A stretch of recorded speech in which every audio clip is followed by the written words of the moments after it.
여러분 안녕하세요. 12월 30일 오늘의 묵상 시간입니다. 4장으로 구성된 골로새서 1장, 2장은 우리가 믿는 믿음에 대한 내용인데 좀 더 구체적으로는 그리스도께서 우리를 위해 행하신 일이 무엇인가에 대해 전하고 있습니다. 그리고 3장, 4장은 우리가 믿는 믿음에 대한 실천의 장인데 좀 더 구체적으로는 우리가 그리스도를 위해 어떤 삶을 살아야 하는지에 대해 증거하고 있습니다. 골로새서 1장 1절에서 12절이 편지를 시작하는 인사말이라면 4장 7절에서 18절은 편지를 마무리하는 마지막 인사말입니다. 그리고 그 사이 1장 13절에서 4장 6절은 바울이 골로새 교회에 전하려고 했던 본론의 말씀입니다. 거기에는 그리스도가 얼마나 탁월한 분이신지와 이단에 대한 경계, 그리스도인은 어떻게 살아야 하는지에 대해 상세히 나와 있습니다. 그렇게 오늘 본문은 바울이 전하는 서신 본론의 마지막 부분입니다. 여러분, 오늘 본문은 이렇게 전하고 있습니다. 골로새서 4장 2절이 이렇게 전하죠.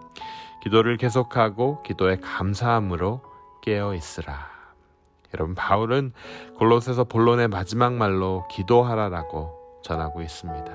기도를 드린다는 것은 우리가 원하는 것을 하나님께 호소한다는 의미보다는 하나님께서 우리를 아시는 분일 뿐만 아니라 우리를 책임지시는 분이며 우리를 인도하시는 분이라는 사실을 고백하는 행위입니다. 그렇게 행하실 충분한 능력이 있으신 분이라는 것을 고백하는 거죠. 이 짧은 구절은 기도에 대해서 3가지를 가르쳐주고 있습니다. 첫 번째, 기도에 대해서 바울은 무엇을 가르치고 있나요? 기도가 계속돼야 하는 것임을 전하고 있습니다. 에베소서에서도 바울은 모든 기도와 간구를 하되 항상 성령 안에서 기도하라라고 전하고 있습니다.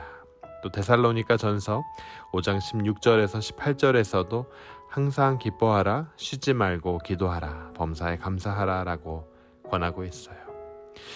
기도가 항상 지속되어야 함을 말해주고 있죠.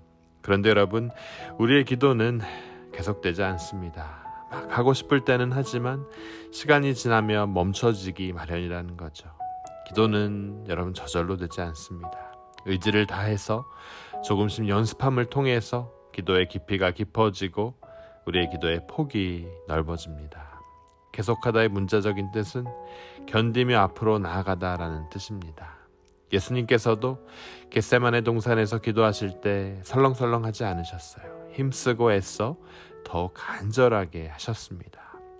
그 애씀이 얼마나 극심했는지 땀이 땅에 떨어졌는데 물이 아니라 핏방울 같았다고 말씀은 전합니다.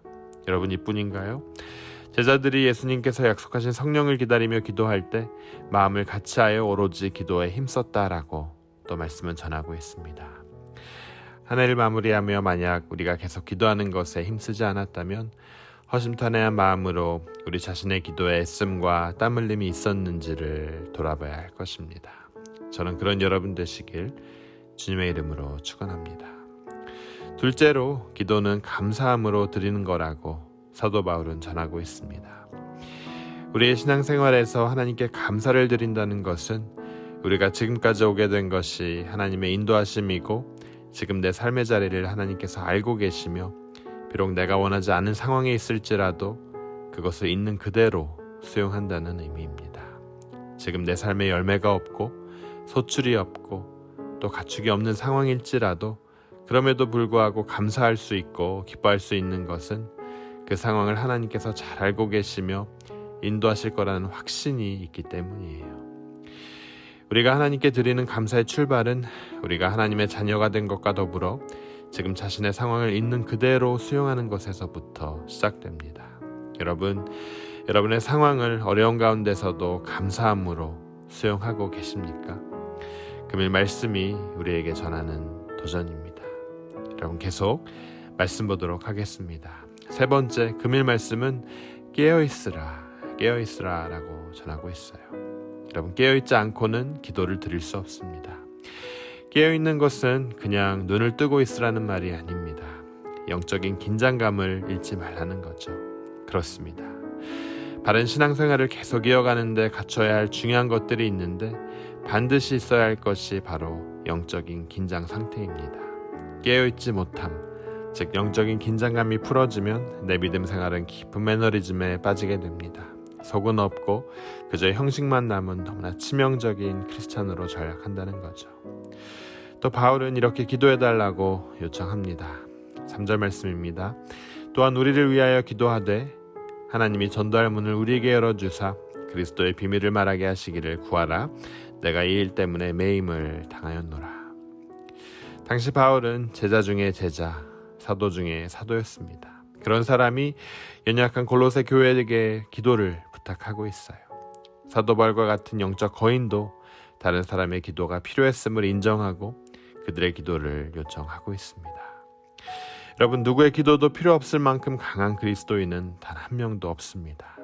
또한 다른 사람을 위해 기도해 줄 수 없을 만큼 연약한 그리스도인도 없습니다. 우리는 모두 서로를 위해 기도를 하고 기도를 받아야 하는 사람들이에요. 주님께서는 그 기도를 통해서 우리가 하나 된 것을 확인시켜 주십니다. 4절 말씀입니다. 그리하면 내가 마땅히 할 말로써 이 비밀을 나타내리라. 그래서 바울은 골로새 교회가 자신을 위해서 기도해주면 자신은 목숨 다하는 날까지 그리스도의 신비를 전하고 싶다고 그렇게 호소하고 있습니다. 우리 각자는 어떻게 그리스도인이 되었고 그리스도를 알게 되었습니까? 그리스도인의 가정에 태어나 자연스럽게 그리스도인이 되었든지 불신 가정에서 태어나 어떤 사건이나 계기를 통해 누군가의 손에 이끌려 교회에 오게 되어 그리스도를 알게 되었든지 모두 금일 바울이 전하는 신비 아닐까요? 사실 우리가 그리스도를 주님이라고 고백하기 훨씬 이전부터 주님께서 다양한 사람들을 통해 다양한 방법으로 우리에게 손을 내밀어 주시지 않으셨습니까? 그래서 우리는 그리스도의 신비를 간직한 사람들이고 그리스도의 신비를 전하는 주님의 통로입니다. 여러분, 기도가 전도와 직결되는 것은 바로 이 기도를 통해 우리 자신만을 아는 각자의 영역에서 상대방을 향해 나아갈 수 있기 때문입니다. 다시 말하면 기도야말로 우리 자신과 가정에게만 향하던 관심을 그 밖의 영역으로 인도하는 문이기 때문이에요. 기도는 수동적인 명상이 아니라 하나님의 구속사역에 참여하는 적극적인 사역입니다. 영이 육으로 들어오는 통로이며 나만을 향하던 관심을 다른 이들을 향해 돌리는 반사의 거울입니다. 저는 여러분들이 이 기도를 통해 하나님의 구속사역에 참여하는 자들 되시길 주님의 이름으로 축원합니다. 여러분의 기도가 하루 이틀 기도에 그치지 않고 매일매일 드리는 기도가 되길 또한 바랍니다. 내 상황이 비록 만족스럽지 못하다고 해도 지금까지 나를 인도해 주시고 보호해 주신 분이 바로 하나님이라는 확신을 가지고 감사함으로 드리는 기도가 되길 바랍니다. 마지막으로 이 험한 세상에 살며 영적인 긴장감을 늦추지 않고 바로 깨어있음으로 하루하루를 사는 여러분 되시길 주님의 이름으로 축원합니다. 우리 함께 기도하도록 하겠습니다. 하나님 은혜 감사합니다. 오늘 말씀을 통해 기도는 계속되어야 하는 것을 깨닫습니다. 또한 감사함으로 드려야 하는 것이며 그러기 위해서 깨어있어야 함을 깨닫게 해주심에 감사드립니다. 우리의 연륜과 믿음의 세월이 길어지고 또 깊어질수록 우리의 기도가 더 깊어지고 더 넓어지게 하여 주시옵소서. 또한 우리가 지금의 모습까지 올 수 있었던 것이 참 많은 사람들이 자신들의 기도에 우리 이름을 담아주었기 때문임을 고백합니다. 주님 바랍니다. 우리의 기도에도 더 많은 사람들의 이름이 담기게 하여 주시고 그래서 그 사람들의 삶과 믿음이 주님의 인도하심 속에 있게 하여 주시옵소서. 악한 시대를 살아가며 우리 모두가 세월을 아끼는 사람들 되게 하여 주시고 세상 속에서 영원한 것, 생명의 것들을 건져 올리는 사람들 되게 하여 주옵소서. 오늘 하루도 영과 진리로 예배하는 삶을 살며 주님의 말씀 중심으로 살아가는 한 날 되게 하여 주시옵소서. 이 모든 말씀 생명의 신 예수 그리스도의 이름으로 간절히 기도드립니다. 아멘.